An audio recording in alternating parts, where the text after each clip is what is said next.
Hello hi friends, ಹೇಗಿದ್ದೀರಾ? ಚೆನ್ನಾಗಿದ್ದೀರಾ ಅನ್ಕೊತೀನಿ. ನಾನು ಕೂಡ ಚೆನ್ನಾಗಿದ್ದೀನಿ. ಇವತ್ತು ಹಾಗಲಕಾಯಿ ಪಲ್ಯ, ಜೋಳದ ರೊಟ್ಟಿ ಮಾಡ್ಕೊತಾ ಇದ್ದೀನಿ. ಹಾಗಲಕಾಯಿ ಪಲ್ಯ ಯಾವ ಥರ ಮಾಡ್ಕೊತೀನಿ ನೋಡ್ಕೊಳ್ಳೋಣ ಬನ್ನಿ.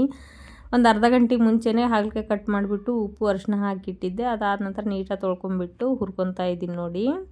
ಫುಲ್ ಚೆನ್ನಾಗಿ ಹುರ್ಕೋಬೇಕು. ಹಾಗಲಕಾಯಿ ಬಿಸಿಲಿಗೆ ಸ್ವಲ್ಪ ಒಣಗಿಸ್ಬಿಟ್ಟು ಪೌಡ್ರ್ ಮಾಡಿಕೊಂಡು ಬೆಳಗ್ಗೆ ಒಂದು ಗ್ಲಾಸ್ ಬಿಸಿನೀರಿಗೆ 1 ಚಮಚ ಹಾಗಲಕಾಯಿ ಪೌಡ್ರ್ ಹಾಕ್ಕೊಂಡು ಕುಡಿದ್ರೆ ಶುಗರ್ ಲೆವೆಲ್ ಕೂಡ ಕಂಪ್ಲೀಟಾಗಿ ಕಮ್ಮಿ ಆಗುತ್ತೆ. ಶುಗರ್ ಮಾತ್ರೆ ನುಂಗೋ ಅವಶ್ಯಕತೆನೇ ಇರಲ್ಲ. ಈ ಥರ ಒಂದು ಸತಿ ಮಾಡಿ ನೋಡ್ರಿ, ನಿಮಗೆ ಗೊತ್ತಾಗುತ್ತೆ. ಶುಗರ್ ಇದ್ದವರು, ನಮ್ಮ ಅಪ್ಪಾಜಿ ಕೂಡ ಹೀಗೆ ಶುಗರ್ ಇತ್ತು, ಹಾಗಾಗಿ ಈ ಥರ ಮಾಡ್ಕೊಂಡಿದ್ದಕ್ಕೆ ಅವರಿಗೆ ಶುಗರ್ ಲೆವೆಲ್ ಫುಲ್ ಕಂಪ್ಲೀಟಾಗಿ ಶುಗರ್ ನಾರ್ಮಲಿಗೆ ಬಂದಿದೆ ನೋಡಿ. ಈ ಥರ ಹುರ್ಕೋಬೇಕು. ಎಣ್ಣೆ ಹಾಕಿಬಿಟ್ಟು ಎಷ್ಟು ಚೆನ್ನಾಗಾಗುತ್ತೆ ಅಂದರೆ ಒಂದು ಸ್ವಲ್ಪನೂ ವಿಷ ಆಗಿದ್ದಿಲ್ಲ ಪಲ್ಯ ಕೂಡ. ಅದೇ ಬಾಣಲಿಗೆ ಸ್ವಲ್ಪ ಎಣ್ಣೆ ಹಾಕಿ ಸಾಸಿವೆ ಜೀರಿಗೆ ಹಾಕ್ಕೊತೀನಿ, ಬೆಳ್ಳುಳ್ಳಿ ಕೂಡ ಹಾಕ್ಕೊತೀನಿ ನಾನು,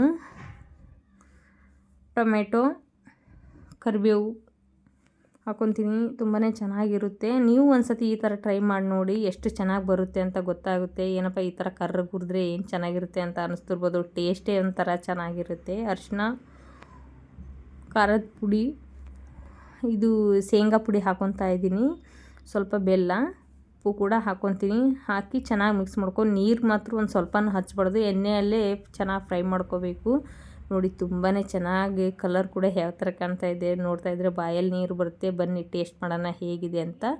ಇಷ್ಟ ಆದರೆ ಲೈಕ್ ಮಾಡಿ, ಶೇರ್ ಮಾಡಿ, ಕಮೆಂಟ್ ಮಾಡಿ, ಸಬ್ಸ್ಕ್ರೈಬ್ ಮಾಡ್ಕೊಳ್ಳಿ. ನಾನು ಮಾಡೋ ವಿಡಿಯೋ ಎಲ್ಲ ನಿಮಗೆ ತಲುಪುತ್ತೆ. ಬಾಯ್.